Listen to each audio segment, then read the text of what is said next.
other people's perspective of reality so that you don't have to validate your own.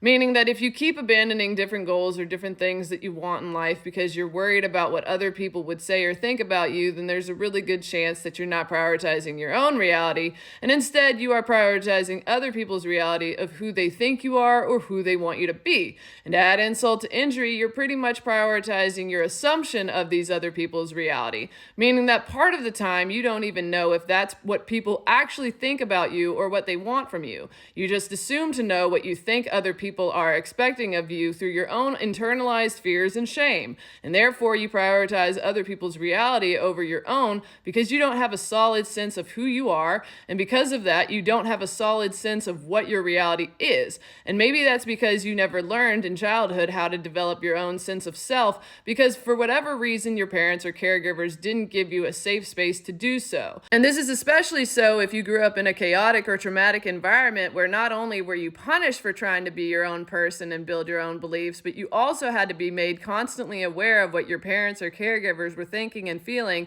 in order to protect yourself from potential punishment or harm, which would mean that not only do you not have a solid sense of self, and because of that, you don't know how to make sense of your own experiences and therefore your own reality, but it would also mean that you don't feel safe trusting your own experiences or creating your own sense of self because something inside of you is still scared of punishment, abandonment, or harm that could come to you from other people if you were to give yourself that space to have your own reality and your own autonomy. Yeah, sorry, I wrote that at like 4 a.m. one night because I felt really bad that so many of us will spend so many years invalidating our own reality because we're so worried about what other people are thinking and feeling about us. But yeah, let's go ahead and talk about what we can do about this. First thing that you're going to want to do is build your foundation, which means you're going to want to get into a daily practice of regulating your nervous system and your body, because when your nervous system and your body are dysregulated, you're going to be in fight, flight, freeze, or fawn, which means that you're in survival mode. And when you're in survival mode, you really can't get much accomplished. Next, you're going to want to validate your experiences, whether that was with your parents, your caregivers, an ex, friends, bosses, whoever. While you're doing all this, you're going to want to look into reparenting yourself through inner child work. What also helps with this is internal family systems therapy, which is also known as parts work. And this is because you have to learn how to give yourself that nurturing and that care and those things that you didn't get in childhood. Because when you're able to fulfill your needs and you're able to give yourself that care, that nurturing, that protection, you're able to build trust with yourself. You're able to validate your own reality. While you're doing all this, I would strongly recommend getting into a practice of checking in with yourself throughout the day. Just asking yourself a couple questions. How are you doing? What are you thinking? How are we feeling? What are we doing today? Ask yourself your favorite color. Get to know yourself. Because you deserve to get to know yourself and to be able to build trust with yourself and love yourself and to be able to validate your own reality and trust your own reality. You deserve a life that feels like yours. Anyway, I hope that helps at least one person. My name's Sarah, and I'm your favorite self-experimentation